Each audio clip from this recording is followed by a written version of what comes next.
Hello everyone, क्या हालचाल है सभी के। मेरा नाम है अविनेश सिंह एंड स्वागत करता हूं सभी का अड्डा 24/7 में गाइस। तो सुबह सवेरे सभी को वेरी वेरी गुड मॉर्निंग। तो यहाँ पे आज एक बहुत अच्छे टॉपिक ऊपर चर्चा करेंगे। आप लोग काफ़ी रिक्वेस्ट भी कर रहे थे इसके लिए कि यहाँ पे सर जो MPPGCL जेई की वैकेंसी आई है ना, काफ़ी भारी भरकम वैकेंसी है, बहुत ही अच्छी शानदार और जानदार वैकेंसी है। तो इसके लिए एक सिलेक्शन का जो रोड मैप है वो आपका क्या होने वाला है, तो हम यहाँ पे जो सिलेक्शन स्ट्रेटजी है इसके बारे में बात करेंगे कि किस तरीके से अपने को जो सिलेक्शन है ना उसके लिए एक जो रोड मैप है ना वो तैयार करना है।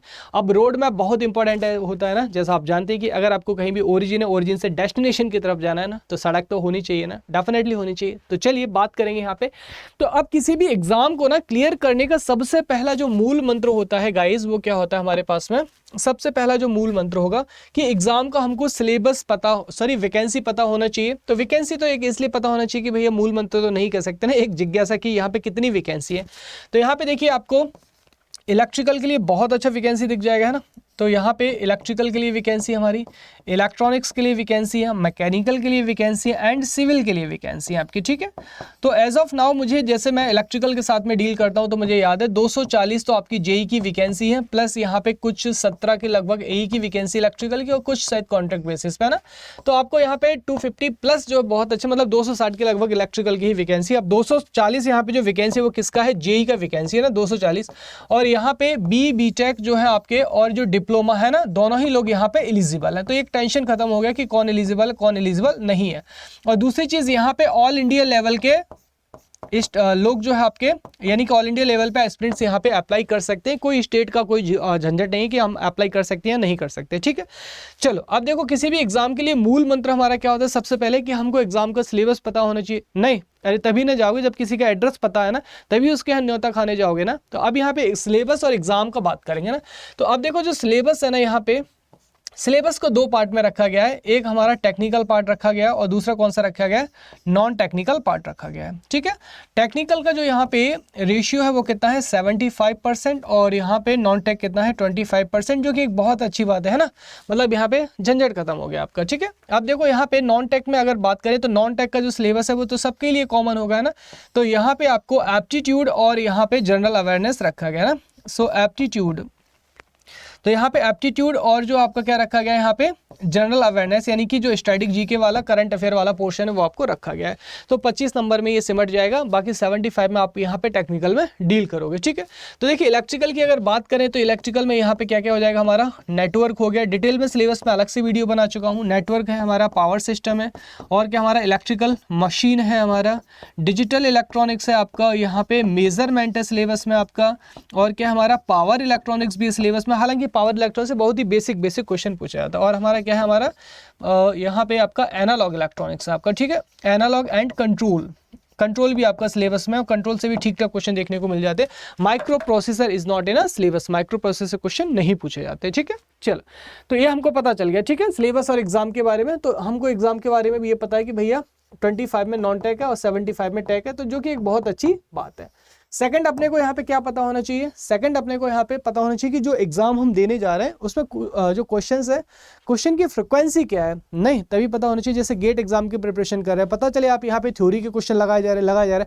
अब गेट में थ्योरी आता ही नहीं है, क्योंकि आपके वहाँ पे सारे के सारे न्यूमेरिकल क्वेश्चन आने 90%, तो थ्योरी इतना लगा के क्या करोगे, नहीं ना, है ना। तो सेम यहाँ पे पता होना चाहिए कि किस तरीके के क्वेश्चन आएंगे। तो देखो यहाँ पे जैसे 75 को मैं यहाँ पे 100% मान रहा हूँ, है ना।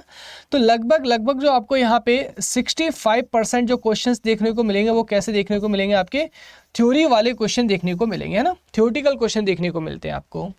और यहीं पे बात करें उसके बाद यहाँ पे लगभग आपको यहाँ पे जो आपके थ्योरी में से थ्योरी वाले मिलेंगे, और बाकी यहाँ पे 35% कैसे मिलेंगे, आपको न्यूमेरिकल देखने को मिलेंगे। अब आप कहेंगे कि सर न्यूमेरिकल में कैसे, देखो अब न्यूमेरिकल में लगभग जो 20% न्यूमेरिकल होते हैं वो काफ़ी ईजी होते हैं आपके, है ना, काफ़ी जो है यहाँ पे इजी होते हैं। लेकिन जो लगभग 15% यहाँ पे अपने पास में जो न्यूमेरिकल होते हैं वो आपके गुड लेवल के होते हैं। उनका लेवल क्या होता है, थोड़ा सा अच्छा लेवल होता है आपका, ठीक है, जो कि एग्जामिनर जानबूझ के रखता है आपको फंसाने के लिए, लूप होल में ले जाने के लिए। तो यहाँ पे लेवल देखने को मिलेगा, और इस तरह के जो टाइप ऑफ क्वेश्चन है वो आपको देखने को मिलेंगे। तो यहाँ पे इसका क्या मतलब हुआ कि ज़्यादा डोमिनेंस किसका है, हमारा थ्योरी का सबसे ज़्यादा डोमिनेंस है ना। तो यहाँ पे अब अपने को मशीन पावर सिस्टम है ना, हर एक चीज़ की थ्योरी वो कैसे होनी चाहिए, क्रिस्टल क्लियर होनी चाहिए आपका विद फैक्चुअल डेटा। कि यहाँ पे अगर पूछा कि जैसे जो हमारा कम्यूटेटर है भैया किसके मिलकर बना होता है ना, हार्ड ड्रॉन कॉपर। तो इस तरीके से सारी चीज़ आपको पता होनी चाहिए डेप्थ में, है ना, सारे जो नॉलेज है वो होना चाहिए, क्योंकि एग्जाम का जो लेवल है आपका, देखो अभी जैसे 2018 की बात करें, लास्ट रिक्रूटमेंट वही हुआ था ना 2018 में, तो 2018 में जैसा कि मैंने यहाँ पे लिखा है ना, सेम इसी तरीके के क्वेश्चन थे। 65% थ्योरी थी जिसमें आपके मीडियम, ईजी, हार्ड सारे टाइप के क्वेश्चन थे और न्यूमेरिकल थे, सारी चीज़ें थी, है ना। तो आपको एग्जाम में गुड लेवल के क्वेश्चन भी देखने को मिलेंगे और ईजी लेवल के क्वेश्चन भी देखने को मिलेंगे। मतलब पेपर का जो लेवल है ना, आप क्या कर सकते हैं, एक सही लेवल है आपका, ठीक ठाक लेवल देखने को मिलेगा। अब आगे हम बात करेंगे यहाँ पे कि आपका बिल्डिंग ऑफ कॉन्सेप्ट की, सर यहाँ पे कॉन्सेप्ट कैसे बनाया जाए, है ना, because there is a lot of concept, lot of formula, theory, numerical, कैसे बनाया जाए। तो देखो यहाँ पे बिल्डिंग ऑफ कॉन्सेप्ट, सबसे पहले आपको यहाँ पे जायज़ सी बातें स्टडी करनी है। तो यहाँ पे स्टडी जो है या तो आप सेल्फ कर सकते हैं ना, सेल्फ सफिशिएंट है, उनको कीजिएगा, या फिर आप कहीं से भी सोर्स जो है आपने वो सोर्स ले रखा है, वो सोर्स से कीजिएगा, ठीक है। अब देखिए बिल्डिंग ऑफ कॉन्सेप्ट बनाएंगे कैसे। तो सबसे पहले जैसे कोई भी टॉपिक है ना, ये सबसे इंपॉर्टेंट चीज़ बता रहा हूँ, ठीक है। जैसे कोई भी टॉपिक का आपने स्टडी किया, उस टॉपिक के बाद इमीडिएटली क्या करेंगे, वहाँ पे ना उस टॉपिक का टेस्ट सीरीज लगाएंगे, ठीक है। उस टॉपिक का क्या लगाएंगे, टेस्ट सीरीज लगाएंगे, या फिर उसका क्या कर लेंगे यहाँ पे PYQ, है ना, PYQ लगा लीजिएगा, या फिर बुक में से MCQ लगा लीजिएगा। तो अब उससे आपको क्या पता चल जाएगा, प्रैक्टिस हो जाएगा, वहाँ से आपको वीकनेस और आपकी स्ट्रेंथ पता चल जाएगा आपको। उसके बाद जो हमारे वीक टॉपिक है, जहाँ पे हमारे आंसर गलत हुए, नंबर कटे हैं, उसका क्या करेंगे, अगेन रिवीजन करेंगे। तो टॉपिक में सबसे पहले कॉन्सेप्ट पढ़ेंगे, प्रैक्टिस करेंगे यहाँ पे, उसके बाद में क्या करेंगे, अपन रिवीजन करेंगे, ठीक है।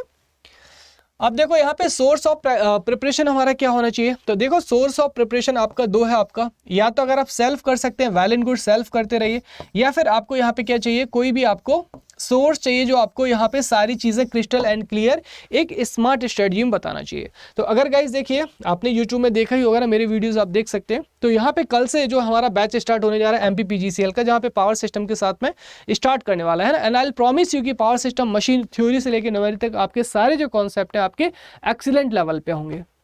आपको करना क्या, सिंपल यहाँ पे अड्डा 24/7 में जाना है, साइट खोलेंगे, यहाँ पे ऑल कोर्सेज में जाके AE और JEE सेलेक्ट करना है ना, और यहाँ पे इलेक्ट्रिकल इंजीनियरिंग जो भी आपकी ब्रांच उसको सेलेक्ट करेंगे।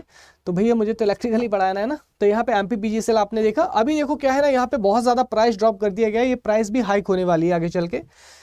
तो यहाँ पे सीधे 2000 का इंक्रीमेंट होगा, लेकिन अभी जो 8000 दिख रहा है ना गाइज, ये आपको नहीं देना। आपको यहाँ पे मैं एक मैजिकल कूपन कोड बता रहा हूँ, ठीक है। क्या बता रहा हूँ, एक मैजिकल कूपन कोड बता रहा हूँ, Y433, ठीक है। जैसे आप इस कोड को अप्लाई करेंगे, यहाँ पे आप एक मैजिक होता हुआ गाइज देखेंगे, और वो मैजिक आपको क्या दिखाई देगा, यहाँ पे देखिए, जैसे आपने ये वाला कोड यूज़ किया Y433, मात्र 1840 रुपये में यहाँ क्या मिल रहा है, आपको बैच मिल रहा है। तो देखिए ये बहुत अच्छा सुनहरा अवसर है, ऑल इंडिया लेवल से आपको अप्लाई कर सकते हो।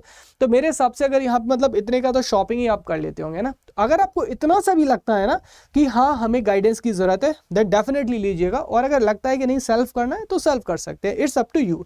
अब देखो यहाँ पे ये जो कोड है ना, हो सकता है आपको कोई फ़ोन या कुछ भी आए, लेकिन मैं बता दूं कि कोड यही यूज़ करना है मेरी गाइडेंस के लिए। अगर आप कोई दूसरा कोड यूज़ करेंगे, आप मेरी गाइडेंस से बाहर चले जाएंगे। अगर आप यहाँ पे जैसे ही कोड यूज़ करेंगे, आप मेरी गाइडेंस में आ जाएंगे, जहाँ पे आप उससे कम्युनिकेट कर सकते हैं, बात कर सकते हैं, जो भी दिक्कत, समस्या, परेशानी उसको सॉल्व कर सकते हैं, ठीक है गाइज। इसके अलावा कोई और भी अगर क्वेरी हो तो प्लीज़ लेट मी नो, जरूर बताइएगा। अगर आपको स्ट्रेटजी अच्छी लगी तो प्लीज़ वीडियो को लाइक एंड शेयर कीजिएगा। आप सभी लोगों का तहे दिल से बहुत बहुत शुक्रिया। Thank you so much everyone.